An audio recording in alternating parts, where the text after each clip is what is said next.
Assalamualaikum warahmatullahi wabarakatuh. Saya Devi Nova Fitrianti. Saya di sini akan menjelaskan materi persamaan elips dan hiperbola. Contoh soalnya saya akan berikan satu elips dan satu hiperbola dengan menggunakan aplikasi GeoGebra. Persamaan elips ini memiliki 4 unsur yang berada di sumbu mayor sejajar ya, dengan sumbu mayor dengan titik-titik tertentu. Jadi ada 4 unsurnya. Yang pertama, ada yang tahu nggak? Yang pertama ada persamaan elips dengan sumbu mayor di sumbu X. Nah, dan titiknya 0,0. Yang kedua, persamaan elips yang sejajar dengan sumbu mayornya di titik Y dengan titik 0,0. Yang ketiga, ada persamaan elips di sumbu mayor yang sejajar dengan X di titik P, Q. Yang keempat, ada elips di sumbu mayor sejajar dengan Y di titik P, Q. Lebih paham lagi, saya akan memberikan sebuah contoh soal dari elips ya. Nah, yang pertama ada contoh soalnya X min 2 kuadrat per 16 ditambah X plus 3 kuadrat per 9 sama dengan 1. Nah, ini kalian tahu ini pada pusat apa dan mengenai sumbu apa. Cara carinya itu biar kita cari itu P nya sama dengan 2, Q nya sama dengan min 3. Jadi titiknya di titik pusat. Ini sama dengan N 2, min 3. Nah, 2 ini dari mana? 2 ini dari sini ya. 3 dari sini. Nah, di sini kan syarat dari elips itu sebenarnya bentuk umumnya X min P kuadrat per A kuadrat tambah Y min Q kuadrat per B kuadrat sama dengan 1. Ya, ini ya. Kan sedangkan bentuk umumnya seperti ini, tapi di sini plus dia bentuk. Berarti tandanya di sini ada yang negatif juga hasilnya. Jadi ketika dia bertemu negatif tapi rumusnya negatif, jadi plus gitu tuh. Nah, ini di titik 2, min 3 sama dengan itu sama dengan di titik P, Q. Jadi dia persamaan sumbu sejajar yang mengenai titik P, Q. Nah, bagaimana sih bentuk umum pada persamaan elips yang mengenai titik 0,0 di sumbu sejajar X ataupun Y? Itu seperti ini. X kuadrat per A kuadrat plus Y kuadrat per B kuadrat sama dengan 1. Nah, sama yang misalkan dia di sumbu Y, berarti X kuadrat per A kuadrat min Y kuadrat per B kuadrat sama dengan 1. Ini di sumbu Y ya, bisa dipahami? Nah, kita lanjut ke contoh soal ya.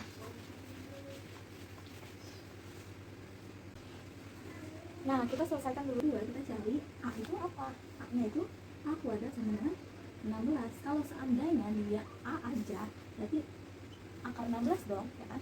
Akar 16 itu berapa? 4. Nah, sekarang yang B, kita cari yang B. Cari yang B, ini 9 kan? B kuadratnya 9. Nah, kalau ditanya B, berarti akar 9. Akar 9 itu berapa? 3. Nah, kita lanjut ya ke C. C di sini kalau buat elips itu dikurangi. Ya, kalau buat hiperbola itu ditambah C-nya. Jadi A tambah B kuadrat, kan A-nya A kuadrat ditambah B kuadrat ya. Kalau untuk C kuadrat pada elips itu A kuadrat dikurangi B kuadrat, kan A-nya 16 dikurangi 9 sama dengan 7. Nah, kalau mencari C-nya berarti C sama dengan akar 7. Sumbu minor dan mayor. Sumbu mayor itu pada 2 kali A. Sumbu minor itu apa? 2 kali B. Nah, berarti A nya 4 di sini. 2 kali 4 8. Nah, B nya di sini 3. Berarti 2 kali 3 berapa? 6. Nah, PLR panjang laptus rectum. Oke. Rumusnya adalah 2 B kuadrat per A ya. B nya apa? 2 dikali B nya 3 kuadrat per A nya apa? A nya 4. Oke, berarti 4. Jawabannya PLR nya adalah 9 per 2. Kita bisa kecilkan ya ini ya. Persamaan rumus mencari eksentrisitas. Rumusnya tahu? E sama dengan C per A. Nah, C nya apa? C nya di sini akar 7 ya. Akar 7 per A nya berapa? A nya 4. Panjang direktis. Nah, sekarang kita mencari panjang direktis. Rumus dari panjang direktis itu X sama dengan min A kuadrat per C ditambah T. Ya, ini untuk X1. Nah, untuk X2 rumusnya A kuadrat per C tambah P. Jadi kita selesaikan ya. Yang ini A nya berapa? 4 pangkat 4 berarti 16, negatif 16 per C nya berapa tadi? Akar 7 tambah P nya 2 ya, tuh P nya 2 ya, jadi sama dengan X satunya 11. Cara mencari negatif 16 per akar 7 ditambah 2 itu jangan lupa materi sebelumnya per akar 7. Cara menghitungnya seperti ini ya, kan dulu penyebutnya akar 7 dibagi akar 7 itu 1 kan, nah 1 dikali negatif 16 sama dengan negatif 16. Nah akar 7 per disini per ya, per 1 ya, ini dibagi 1 akar 7, akar 7 kali 2 plus 2 akar 7. Nah jadi kayak gini dong jawabannya kan. Tapi kalau dia masih akar ini kita dikalikan dengan sekawan, ingat faktor rasionalisasi, merasionalisasikan. Jadi kalau dikali akar juga akar 7 berarti dia hasilnya negatif 16 akar 7 plus 14 per akar per 7. Nah mencari X2 nya sama kan, cuma beda ini negatif ini positif, jadi ininya 16 per akar 7 plus 2, jadi sama dengan 16 akar 7 per 7 ditambah 14 ya, cuma beda negatif positif. Nah lanjut, kita mencari titik fokus ya,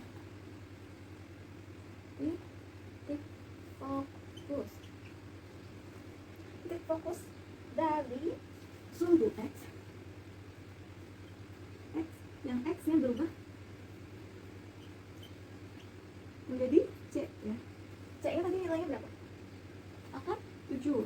Nah kalian pecahkan akar 7 ini berapa nilainya? 2,6 P. Nah rumusnya di sini F1 nya itu P ditambah C, Q ya ini ya, sama dengan berapa?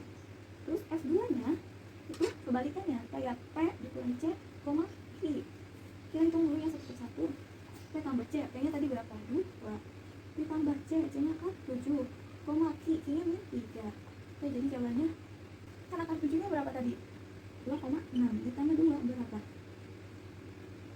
4,6 ya, jadi 4,6 min 3. Lanjut ke rumus F2 P nya berapa? 2 kan, dikurangi C nya kan 7, min 3. Oke, F2 nya 2 dikurangi akar 7 nya 2,6, berarti 2 dikurangi 2,6, jadi 0,6, min 3. Titik puncak pada sumbu X yang berubah menjadi A, sama dengan berapa A nya tadi? A nya 4. Oke, A P dikurangi A, Q, dan B P ditambah A, Q. Nah ini ya berapa? P nya 2 dikurangi A nya berapa? A nya 4, Q nya berapa? Nya 3. Oke, jadi 2 dikurangi 4 sama dengan min 2, min 3. Ini jawaban A nya. Nah jawaban B nya, P nya 2 ditambah 4, min 3, P 2 ditambah 4, 6, min 3. Nah puncak sejajar sumbu Y, yang Y nya diubah menjadi B nya berapa tadi? B nya berapa? 3, B nya 3. Nah rumusnya A, B, C, sekarang C. Rumusnya P, Q dikurangi B, dan B P, Q ditambah B ya. P nya berapa? P nya 2, Q nya negatif 3, dikurangi B nya 3, jadi 2, 6. Terus D, hasil D nya P nya kan 2, min 3 ditambah 3 kan nilai dari B nya, jadinya 2,0. Oke, kelihatan ya. Nah sekarang kita mencari sketsa menggunakan aplikasi GeoGebra 3 dimensi untuk menggunakan hiperbola dan GeoGebra 2 dimensi untuk menggunakan elips. Oke, kita menggunakan GeoGebra 2 dimensi untuk elips. Kita ubah titiknya, koordinat X, Y, ukuran format 12 ya biar kelihatan semua. Oke, masukkan fungsi tadi X dikurangi 2 kuadrat dibagi 16 ditambah Y ditambah 3 kuadrat dibagi 9 sama dengan 1. Ini elipsnya. Pada aplikasi GeoGebra 3 dimensi ataupun 2 dimensi, Jika dimasukkan persamaannya, dia akan terlihat hasilnya tanpa dimasukin titik-titiknya yang kita peroleh.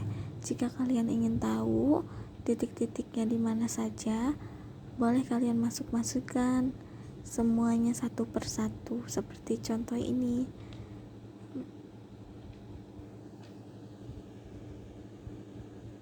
Sketsa grafik pada elips seperti ini.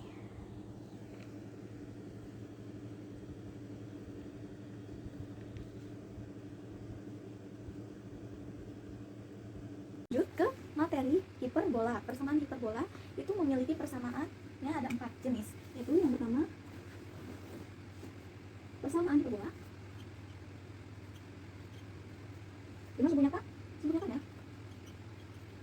X di titik 0,0. Oke, yang kedua, persamaan hiperbola. Sumbu nyatanya di Y. Sumbu nyatanya di Y di titik 0,0. Oke, berikutnya ada persamaan hiperbola di sumbu nyata X ya, di titik P, Q. Oke, yang satunya persamaan hiperbola di sumbu nyatanya Y di titik P, Q. Oke, kita berikan contoh satu-satu. Contoh yang pertama itu bentuknya seperti X kuadrat per A kuadrat min Y kuadrat per Y kuadrat sama dengan 1. X kuadrat plus Y kuadrat per A kuadrat per B kuadrat sama dengan negatif 1. Ini disumbu Y. Oke, yang ke contoh 3 persamaannya X min P kuadrat per A kuadrat dikurangi Y min Q kuadrat per B kuadrat sama dengan 1. Ya, yang contoh keempat X min P kuadrat. Yang contoh keempatnya X min P kuadrat per A kuadrat negatif Y min Q kuadrat per B kuadrat sama dengan min 1. Oke, ini adalah contoh dari hiperbola. Nah, lihat 7Y kuadrat dikurangi 4X kuadrat sama dengan 28. Persamaan ini tuh dalam persamaan hiperbola. Nah, gimana caranya? Kita bagi dengan 28. Biar syaratnya kan 1. Ya, kan ini 28 per 8. Jadi di sini 7Y kuadrat per 28 dikurangi 4X kuadrat per 28. Ini juga 28 ya. 28 per 28. Jadi ini kan Y kuadrat per 4 dikurangi X kuadrat per 7. Ini persamaannya. Kita ubah ke persamaan biasanya kan sebelah sini kuadrat per 7 plus Y kuadrat per 4 sama dengan 1. Sama kan? Cuman kita tukar aja. Kayak gini nih. Ya, dikali min 1. Jadi X kuadrat per 7 dikurangi Y kuadrat per 4 sama dengan negatif 1. Nah, ini bentukan dari sumbu nyata Y di titik 0,0. Oke. Nah, setelah ketemu bentuk umum hiperbolanya, kita mencari titik pusatnya. Jadi titik pusatnya di 0,0 ya kan? Terus kita mencari puncaknya. Puncaknya tuh rumusnya 0,B dan 0, min B. Apakah kelihatan? Kelihatan ya? 0, B ini berapa tadi? B ini yang lebih kecil kan dari nilai A, B itu. Jadi 4 dan 0, min 4. Ini puncaknya ya. Cari eksentrisitas. Ya, rumusnya apa? E sama dengan akar dari A kuadrat ditambah B kuadrat, atau E sama dengan C per B. Jadi kalian mau gunain rumusan ini atau yang ini, itu akan hasilnya sama ya. Jadi kita yang gampang aja nih ya, modul yang sudah ada. Berarti rumus E nya sama dengan C apa? Oh ya, kita belum nemu C nih di sini. Cara mencari C nya, C kuadrat pada hiperbola itu ditambah. Jadi C nya 7 tambah 4 sama dengan 11. Akar C nya 11. Kalau C nya berarti akar 11. Masukkan tadi hasil C nya. C nya berapa tadi? Akar 11. Dan B nya 2. Mencari fokusnya. Fokusnya nih, fokus pada hiperbola. 0, C dan 0, min C. Oke, 0, C nya berapa tadi? 11. Akar 11. Dan 0, min akar 11. Oke, dari sumbu interval dan sumbu sekawan ya. Sekawan. di sumbu intervalnya itu 2 dikali B sama dengan B nya berapa? 2, jadi 2 kali 2, 4. Dan sekawannya itu 2 dikali A. Nah, A nya berapa? 2 dikali akar 7, jadi hasilnya 2 akar 7. Dan lakus rektumnya, ya. Panjang lakus rektum itu rumusnya 2B kuadrat per A. Oke, B kuadrat dikuadratnya 4, berarti 2 dikali 4, 8. Nah, A nya berapa? A nya doang loh, bukan A kuadrat. Jadi akar 7. Oke, please. Rumus dari panjang direktris B1 sama dengan B kuadrat per C, dan ini duanya min B kuadrat per C. Oke, bisa juga menggunakan rumus B per E yang untuk I1 nya. Yang untuk I2 nya kayak gini nih, bisa menggunakan atau ya, atau menggunakan rumus B per E hasil eksentrisitasnya, dan Y sama dengan B per E, jangan lupa negatif. Oke, jadi saya di sini akan memakai yang ini aja yang pertama. Nah, nilai Y1 nya sama dengan B kuadratnya berapa di sini? 4 kan? 4 per C, nilai C tadi akar 11 ya, dan Y2 itu negatif 4 per akar 11. Dan sketsa pada hiperbola, saya akan menggunakan GeoGebra pada 3 dimensi ya. Y, ruang bulatnya 2 angka desimal, format ukuran. Masukkan persamaan elipsnya. X kuadrat per 7 dikurangi Y kuadrat per 4 sama dengan negatif 1. Lihat, ini hiperbolanya sudah kelihatan ya. Tuh, dia berada di titik 0,0. Selesai sudah, bentuk dari hiperbolanya sudah terlihat sebelum kita memasuki titik-titiknya. Dan jika kalian penasaran titik-titiknya terdapat di mana saja, tinggal masukkan kepada fungsi-fungsi tambahan tadi.